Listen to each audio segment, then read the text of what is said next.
جیسے کہ ہم دیکھتے ہی ہیں، یہ ہمیں نظر آتا ہے کہ جب ہم مکے کی بات کرتے ہیں، جب ایمان کی دعوت دی جا رہی تھی، تو ایک طرف تو دعوت اسلامی کے مخالف تھے لوگ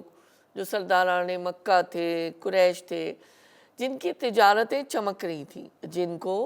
دنیاوی خوشحالی اور آسانیاں ساری حاصل تھیں، اس کے سارے لوازمات سے وہ لطف اندوز ہو رہے تھے۔ دوسری طرف ہمیں کیا نظر آتا ہے کہ جو دعوت اسلامی کے پیروکار تھے،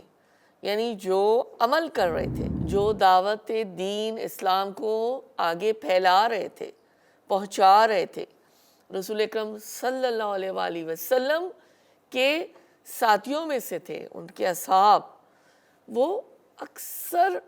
غریب اور خستہ حال تھے۔ اسی صورتحال کو دیکھتے ہوئے جب تقریر کا آغاز اس فقرے سے کیا گیا کہ یقیناً فلاح پائی ہے ایمان لانے والوں نے، تو اس سے خود بخود یہ ہمیں پتہ چلتا ہے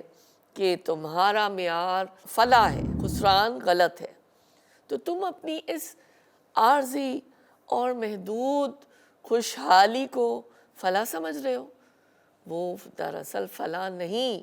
وہ مکمل خسران ہے، تباہی ہے، گمراہی ہے، فیلئر ہے۔ اچھا، پھر اگر تم یہ سمجھ رہے ہو کہ حضرت محمد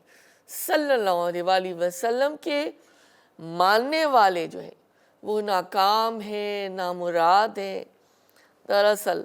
اللہ تعالیٰ یہ ہمیں یہاں سمجھا رہے ہیں کہ ایسا نہیں ہے، وہی لوگ دراصل کامیاب اور بامراد ہیں اور اللہ کی رضا حاصل کرنے والے لوگ ہیں۔